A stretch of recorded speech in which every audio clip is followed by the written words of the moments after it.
ముందు పవిత్రమైన హామీలిచ్చి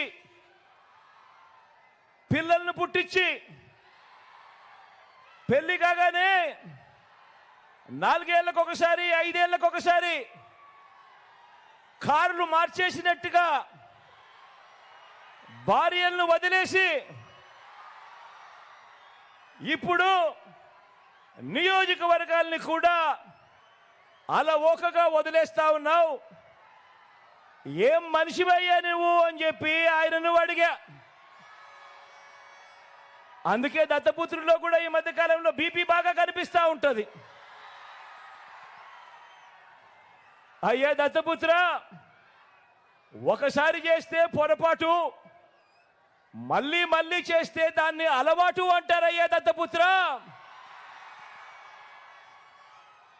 పవిత్రమైన సాంప్రదాయాన్ని నడి రోడ్డు మీదకి తీసుకురావడము, ఆడవాళ్ళ జీవితాలను చులకనగా చూపించడము ఘోరమైన తప్పు కాదా అని అడుగుతా ఉన్నాను.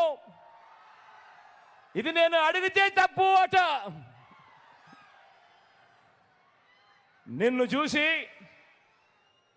చూసి ఇదే తప్పు ప్రతి ఒక్కరూ కూడా చేయడం మొదలు పెడితే, ఇలా 5 ఏళ్లకు ఒకసారి 4 ఏళ్లకు ఒకసారి భార్యలను మార్చడం మొదలు పెడితే అక్క చెల్లెమ్మలు బ్రతుకులేం కావాలి అని కనీసం ఆలోచన కూడా చేయని ఈ పెద్ద మనిషిని నువ్వు చేస్తా ఉన్నది తప్పు కదయ్యా అని అంటే చాలు, ఆ పెద్ద మనిషిలో కూడా బీపీ విపరీతంగా పెరిగిపోతుంది. ఇలా ఇలా ఇలా ఊగిపోతూ ఉంటాడు.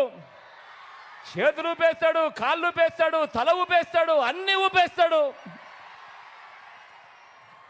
ఆయన బీపీని అసలు తట్టుకోలేము.